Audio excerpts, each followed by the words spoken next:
Hoje, dia 15 de setembro de 2014, pretendemos dar um passo muito importante no que tange às emissoras de rádio e TV Meteoro, dando início, assim, a 2 programas. O primeiro, sob a ótica legal, onde se pretende abordar, do ponto de vista do direito, questões que nos afetam. Sempre que possível ou necessário for, contabilizaremos a presença de jurista.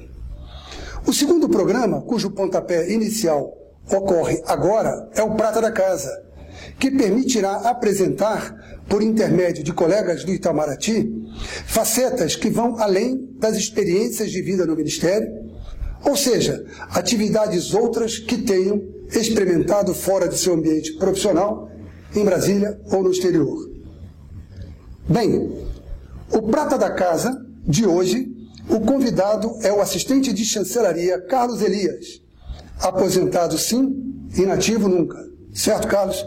Exatamente, Alex. Muito bem. Bem, Carlos Elias, meu particular amigo contemporâneo de Paris, verdade? Isso. Eu agradeço muito a sua presença e o Síndico Itamaraty se sente honrado em contar com você nesse que será o nosso primeiro programa e Prata da Casa.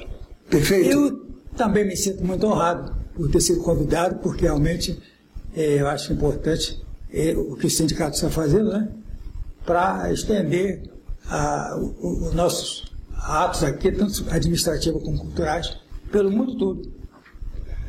Muito bem, eu vou fazer uma ligeira apresentação aqui do Carlos Elias para que vocês o conheçam melhor e vejam o que esse mineiro, este menino mineiro de Laranjal, fez hoje aos seus 80 anos.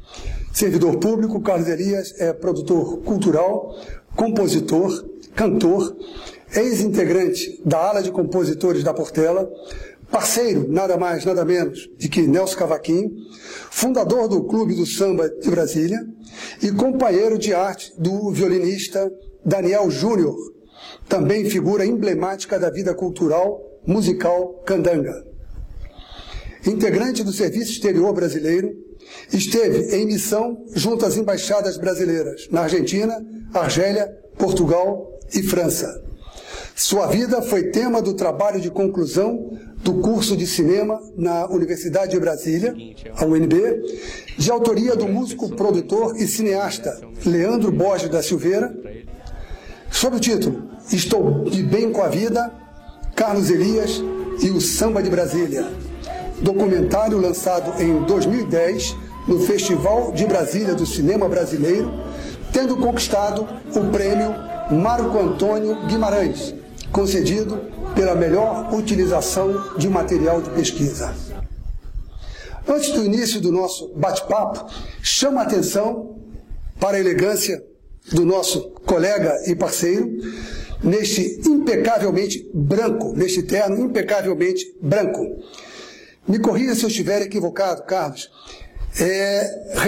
Essa imagem retrata o malandro carioca de meados do século XX, quando foi protagonista naquele então João Francisco dos Santos, daquela velha Lapa, verdade? Capoeirista, mais conhecido pela alcunha de Madame Satã, habitué de outra Lapa, com cenário carioca de outros tempos, certo? Aliás, há um filme sobre a vida desse personagem. Carlos Elias, você chegou a Brasília em 1975, certo? Isso. O que trouxe você à capital e, consequentemente, ao Itamaraty? Eu trabalhava na autarquia no Rio de Janeiro, né? Naquela época da ditadura, né, a situação ficou muito difícil lá. E como a minha irmã já trabalhava aqui, naquele tempo era permitido você se transferir para outro ministério. Então ela conseguiu que, através das autoridades aqui do Itamaraty, e me transferissem para cá, de onde eu cheguei aqui em 1975. Mas eu servi um pouco anteriormente lá no Palácio Itamaraty, no Rio de Janeiro, até o finalzinho de 74, porque eu estava começando os meus estudos na faculdade de comunicação. Então eu terminei aquele ano, o Ministério permitiu que eu ficasse até o final para continuar o estudo aqui. Maravilha, Carlos, maravilha. Carlos Elias, mineiro, foi para o Rio de Janeiro com 3 anos de idade, verdade? Isso. Foi morar na zona portuária do Morro do Pinto, certo?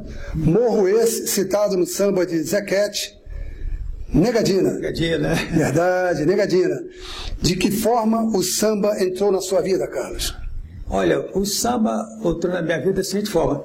Anteriormente, eu fazia só música romântica. Eu passei 8 anos da minha vida atrás de artista para tentar gravar música no Rio e não consegui. O samba entrou na minha vida a partir do momento que um colega de trabalho nessa autarquia do Rio me convidou para ir até a casa dele no fim de semana e lá eu conheci um casal. Ele morava em Madureira, que era o Mazinho, Osmar José do Nascimento, vice-presidente da escola, e a esposa dele, Vilma, que era a porta-bandeira. Era no final do ano, a irmã da Vilma estava fazendo fantasia, conversando com o Mazinho, sabendo que eu era compositor, que eu andava pelo meio de rádio, me convidou para entrar na aula de compositor da Portela. Né? E eu comecei a frequentar a escola, a reunião de manhã, informática com os compositores daquele tempo, Candeia, Jeito Cavaquinho, Zequete. E em 61, eles já me convidaram para cargo na diretoria, diretor social e relações públicas. Essa função de relações públicas me deu a chance de entrar em contato com a imprensa, o pessoal de rádio e televisão, e dali em diante eu nunca mais procurei ninguém para gravar. As minhas músicas foram gravadas assim, normalmente sem eu pedisse, entendeu? Foi um grande momento para mim na minha vida, a minha transferência do Rio para Brasília, né? Só lucrei. Carlos, um dos capítulos importantes da sua vida chama-se Portela, aquela força do Carnaval Azul e Branca. Conta pra gente aqui essa sua participação, a sua contribuição, essa sua vivência, sua experiência portelense, que chegou a levar você à diretoria daquela escola de samba. Foi importante pelo seguinte, eu já tinha algumas ideias na cabeça, então eu fiz coisas na Portela que nenhum diretor antes fez, eu consegui fazer. Além da minha função de relações públicas de diretor social, organizei 2 festivais de música lá, um em 69, era Festival de Samba de Terreiro. Aí foi gravado um disco, né, um LP naquela época, não teve muita importância, mas no segundo ano seguinte eu organizei Festival de Samba de Terreiro e Partido Alto, que é um estilo de samba muito interessante, foi gravado também. Esse teve mais importância, que já foi gravado na Odeon, com direção do Paulinho da Viola, saiu até em CD e foi muito bom para a escola. Foi um trabalho que eu fiz lá que me gratificou bastante. Né? Carlos, você também tem conhecimento de outras autoridades, você também chegou a conviver, teve momentos com outras autoridades, digamos assim, do samba, como Martinho da Vila, verdade? Você podia dar uma passagenzinha, dar uma canja pra gente? Eu conhecia só de nome, entendeu? Aí, por essa função que eu tinha, de relações públicas, um jornalista do Jornal do Brasil, né? Queria organizar um show. Me pediu que arregimentasse as pessoas. Eu reuni o Noca e os compositores da Portela e começamos a fazer esse show, né? Eu conheci, levei o meu pessoal de samba. Depois, um colega meu que me ajudava na produção, me apresentou a Bete Carvalho e tudo mais. E esse rapaz do Jornal do Brasil só apareceu no dia da estreia do show, que teve a participação do Paulinho, Elton Bedeiro, como convidado especial, né?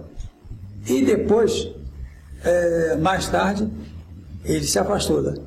Quando eu estava fazendo um desses espetáculos, me apareceu um rapaz lá com um bilhetinho. Meu caro Elias, queira programar esse rapaz que é excelente compositor. Era o Martinho.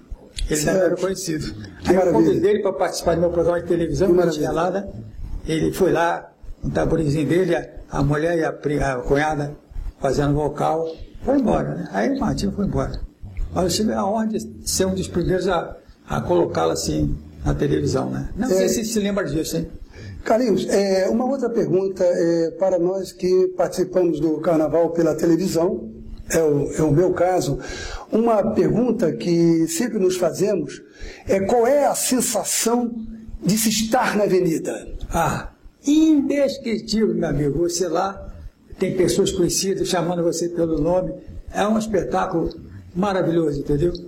Eu guardo boas recordações dos desfiles que eu participei com a Portela por lá, no Rio de Janeiro. Né? Carlos, eu poderia resumir da seguinte maneira, me confirma se é ou não verdade o que eu vou dizer.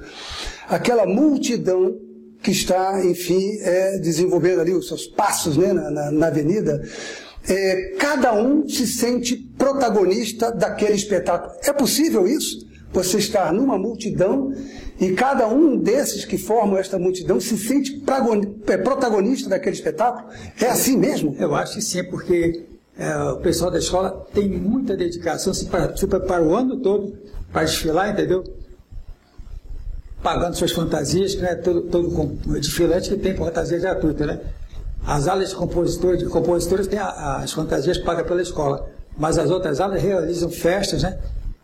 Para arrecadar fundos, para poder fazer a fantasia do carnaval. Aquela satisfação que eles têm, então eles se sentem realmente como uma pessoa importante, né, naquele dia. É um dia de glória, né?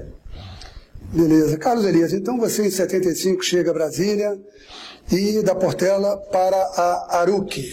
Obviamente que você, com essa sua bagagem toda, você não poderia se permitir perdê-la e não poder passar, né, toda essa bagagem adquirida no Rio de Janeiro, no mundo do samba, né? E eu diria para você, no top do samba, né? Com as autoridades com quem você teve a oportunidade de compartilhar. E na Aruc, qual foi a sua contribuição? E hoje vemos que a Aruc é aquela que tem o maior poder de fogo no Carnaval Candango. Não, eu gostei porque a Aruc foi batizada pela Portela, entendeu? Então, para mim foi um segmento. Até as cores da escola são as mesmas, entendeu? Azul e branco, né? E fiquei muito orgulhoso, porque eu acho que eu fiz alguma coisa lá, não muito importante, mas pelo que eu fazia fora da escola, nos teatros, coisa e tal, o pessoal me considerava muito, né? Shows que eu organizava, né? E criaram até um espaço lá com o meu nome. Espaço Cultural Carlos Elias, é uma sala bonita, toda branca, com qualquer coisa de azul, né? E que me lembra também, de uma certa forma, a sede antiga da Portela, entendeu?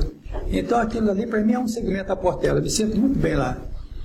Carlos Elias, Camisa Listrada, 1976. Ixi, Maria, foi uma boate que eu criei com um amigo meu, Paulo Brandão, né? Funcionário do público também, né?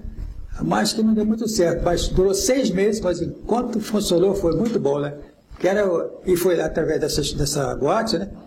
Ele já era antigo aqui na cidade, eu vim com a minha bagagem do Rio de Janeiro, eu era responsável pela produção musical da casa.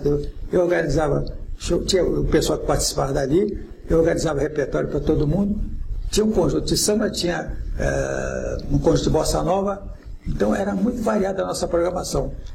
Mas não durou muito tempo, porque meu parceiro começou a se influenciar por ideias que não eram muito saudáveis, né? Para modificar o estilo da casa. Aí ela foi. Tinha até deputado que eu estava lá, né? Deputado, gente política, tudo mais, né? E tinha um pequeno palco, o pessoal dançava um pouquinho, mas não era muito dançante, era mais para ouvir mesmo, né? E infelizmente não durou muito tempo. Mas para mim foi importante, porque através da boate eu fiquei conhecendo muitos músicos, né? Que mais tarde me serviram para organizar o meu projeto do Clube do Samba, entendeu? O Conjunto São Brasil, por exemplo, tocava nessa boate. E depois levei esse grupo para lá, para o teatro, né? Defenderam músicas minhas nos festivais, ganhamos prêmios. Então a boate foi importante para mim, para conhecer o pessoal daqui de Brasília que mexia com música, né? Carlos Elias, do Brasil para o exterior, você, na sua condição de servidor público do Serviço Exterior Brasileiro, assistente de chancelaria. Então você teve experiência na Argentina, Argélia, Portugal e França. Em cada um desses lugares você pôde trabalhar com essa sua bagagem carnavalesca, com essa sua bagagem do samba, e em assim sendo, que lugar você poderia dizer que trouxe a você os melhores resultados dessa sua experiência? Bem, primeiramente na França eu tive a temporada lá de 5 anos, né? Mas foi em Marseille, né? Uma cidade lá no início da Côte d'Azur, né? Sul da França, e ali eu conheci um pianista muito bom chamado Yves Denon. Foi uma pessoa dedicada, bacana, inteligente, que tocava piano no meio. Fizemos umas 8 músicas juntos, né? Eu fazia a letra, ele fazia a música, E esse é um personagem que eu vou citar ele no meu livro, né? Como meu tipo inesquecível, né? Aquela coisa que tinha na Reader's Digest, né? E eu tenho 3 tipos dessa figura. Tem o Yves Guénoux, e o outro não vale a pena citar agora, porque não é pertence à França. Mas eu tive melhor recordação mesmo, foi em Paris, né? Quando eu vivi 6 anos, né? E terminei minha carreira lá, né? Participei de vários espetáculos na vida noturna, em barco, né? Cantando e organizando espetáculos. Fiz Favela Chique, eu frequentava demais, foi importante para mim. Ele me era sempre recebido bem lá, por a Rosane, que era dona da dona da casa, era um trio. A Rosane era a cabeça de tudo. E tinha um gaúcho lá que era cuidava da cozinha, e o marido dela é que cuidava da música, né? Era uma casa incrível, entendeu? Lá você encontrava princesa, príncipe, jornalista, cineasta, tudo, aquela mistura. E de uma maneira que eu nunca tinha conhecido, uma casa noturna com mesas enormes, né? 10 pessoas, 15 ali, e você estava sentado na mesa da princesa, do jornalista, e era assim, o ambiente. Foi ali, inclusive, que eu consegui algumas coisas, por exemplo, o desfile que eu fiz. Até fazer essa abordagem, Carlos, quer dizer, você teve a oportunidade, que eu falo isso porque eu fui contemporâneo seu lá em Paris, e eu me lembro que o setor comercial fez algumas promoções lá em Paris, e levaram uma escola de samba, que agora me falha a memória qual escola teria sido, mas eu sei que foi um espetáculo. Eu sei que até dentro da embaixada chegou a ter um desfile da escola, acondicionaram o ambiente como um ambiente tipicamente carioca. E depois teve um desfile de escola de samba na rua em Paris, que eu não sei se você chegou a participar desse desfile. Não, você não chegou, você já não estava mais lá. Já não estava mais lá. Já não estava mais lá. Foi também uma grande maravilha, mas eu sei, né, porque o seu nome foi bastante lembrado naquele então.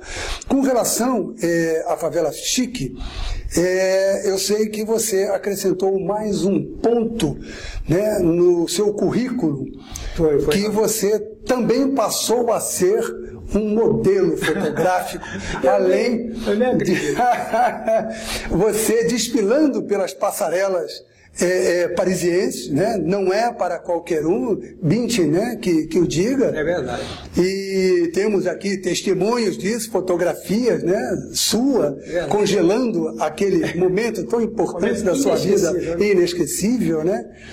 Da sua vida artística. Mas me conta aí, como é que isso surgiu? Me parece que, pelo que me contaram, você estava por um acaso na Favela Chique, e aí então... Exatamente, a Favela Chique, como eu falei, era frequentada por muita gente, de todo tipo, né? E eu marcava muito a minha presença, porque eu só andava sempre de ternozinho, coisa e tal, chapéu, nada de gravata. Era proibido usar gravata, para ficar bem formal, né? Eu sei que o pessoal da embaixada foi lá de gravata, mandaram tirar a gravata e não voltaram. Então, eu estava sempre lá, eu marcava a minha presença, porque eu estava sempre, mais ou menos, não com terno branco toda vez, né? Mas estava sempre bem vestido, felizmente, com Yves Saint Laurent, coisa e tal, né? E a minha presença marcante. Então as pessoas iam lá, através da Favela Chique, alguém foi, um dos integrantes da equipe do Yuji Yamamoto, né? Me viu lá e depois, mas não falou nada comigo, perguntou lá, diretor da casa, quem era aquele senhor lá, assim, aí me deram o telefone, me ligaram, você, como é? Perguntou quanto eu calçava, tamanho, coisa e tal, você é o tipo que nós queremos, parece em tal lugar assim, aí fui lá, e me deram a roupa, ensaiei, né? Marcaram o dia lá do desfile, e eu fui desfilar, né? Eram 50 desfilantes, e de todo tipo de fantasia mais absurda que você podia imaginar, né? Com pena na cabeça, e eu fui botar aquela roupa minha, eu me sentia assim meio estranho, parecia até um personagem aí, num seriado aí, né? Aquela roupa toda escura, e eu usava um óculos de 10 graus, né? Depois surgia e ficou bom. Então não podia usar aquele óculos, tinha que usar o óculos dele, que não tinha grau nenhum. Para subir a escala foi muito bom, né? Agora, para descer, eu até balancei assim, quase caí, e me seguraram lá embaixo, e os caras me aplaudiram lá embaixo, aí falou assim, você é um star, isso é estrela, é astro, coisa. Então eu fiquei emocionado demais com aqueles filmes. É verdade, Charles. Carlos, apesar que te chame Charles, porque sabe que na intimidade eu trato você dessa forma. Charles. É, Charles Ellis. Você, para mim, sim, é um artista espetacular, é uma pessoa de extrema qualidade artística, né, um criador. Você tem, se não me engano, você tem no 33 rotações daquele tempo, né, do disco de vinil, você tem uma música sua gravada e que do outro lado está o lançamento da música, nada mais, nada menos do que a banda, verdade? Não é verdade? Você não participou? Foi uma... A Nara, eu fiquei sabendo dessa história no Jornal do Brasil. O jornal ficava num prédio na Ilha do Rio Branco, num andar, e no outro andar de cima era a rádio, né? Então um rapaz lá do jornal, eu conheci na redação do jornal, ele trabalhava para a rádio. Contou lá com esse meu amigo Jornal Portela que a Nara tinha estado lá, né? E ela queria que eu colocasse a minha música do lado da banda, né? Mas ninguém me conhecia, o Gil já era famoso, colocaram do outro lado do CD o disco do Gil. A música do Gil. É bom que fique esse registro. É bom que fique esse registro, Carlos, porque a informação é de que do outro lado, né, do vinil tinha uma música de autoria sua. Mas essa possibilidade existiu, não foi pouca, só que por razões, enfim, outras, não se consolidou. Aconteceu uma coisa parecida com o lançamento do disco do Paulinho, né? Que era Sinal Fechado, sucesso, ele venceu o festival de lá, coisa e tal. O famoso Sinal Fechado. E ele tinha gravado uma música minha, né, do outro lado. Era compacto, aquele disco só de 2 músicas. Né? Ora, podia ter vendido muito, feito sucesso. Mas foi uma época em que a gravadora fechou férias coletivas, né? E não deu muita importância, né? Eu produzi aquele disco. Depois saiu outro disco do Paulinho, mas eu não colocaram a minha música dele, só dele. Quer dizer, tive que bater uma sorte boa em 2 oportunidades e o acaso não quis que acontecesse. Mas como eu sou persistente, continuei a batalha e cheguei até onde cheguei. Carlos, só para a gente concluir, então, esse nosso prazerosíssimo encontro, há um livro em vista. Sim, é outro projeto que eu tenho. Olha, eu estou cheio de projeto. Haja tempo, um dia para mim tem que ter 48 horas para poder fazer a metade. O livro é o seguinte, é baseado nas andanças que eu tive pelo Rio, né, do samba, pelas ruas do Rio, pelas ruas de Brasília, Reduto de Samba de Brasília, e também Paris, né, onde eu vivi lá durante 6 anos. O livro conta são 28 histórias que eu conto ali, né? 4, inclusive, são com relação a cinema, né? São curta-metragem, né? E tem um capítulo que me interessa, porque eu gosto mais, que é de humor, né? Que é Momentos Inesquecíveis. Tudo provocado pela dança. A dança me transformou completamente. Eu era um cara tímido, coisa e tal, ia nos lugares que eu dançava, até que um dia eu deslanchei, comecei a aprender um pouco no Rio, e depois um pouco na França também, né? E passei a circular bastante ali por ali, né? Então, o capítulo que eu mais gosto desse livro é justamente esses momentos inesquecíveis pela dança, né? Porque acontecia cada coisa, né, interessante.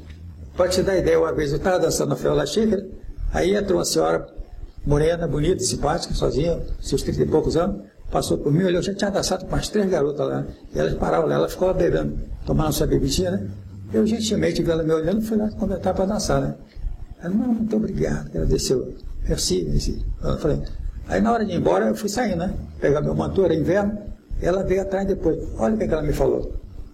Eu não perguntei, ela que se dirigiu a mim. Eu tenho 37 anos, sou casada, e gostaria que meu marido fosse igual a você. Pode... É uma coisa estranha. Só 2 capítulos para registrar isso dentre as curiosidades do livro. Eu estava dançando no Calafrio, badaladíssimo, só que eu cheguei aqui, né? Aí eu cheguei lá na noite de quarta-feira, entrei, tinha umas 2 senhoras, uns 2 ou 3 rapazes aí na mesa, ficaram me olhando assim, elas olhando uma para a outra, me cochichando, não me ligavam, né? Já estava suado. Aí eu fui passando, parei, a banda tocando, né? E dançando ali sozinho, que eu era muito animado. E uma dessas senhoras foi para ir no toalete, passou por ali. Quando ela me viu dançando, parou na minha frente e começou a dançar também, né? Dançou, e ela esqueceu até de ir no banheiro, né? A banda está tocando.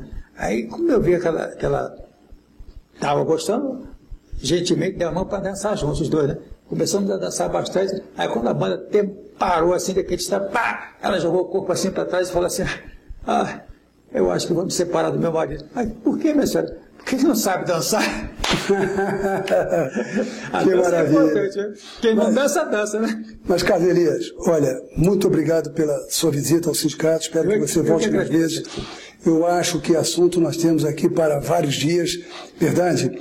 E, enfim, agradecemos ao fato de você ter nos brindado com a sua experiência de vida, nos apresentado o Carlos Elias pelo Carlos Elias.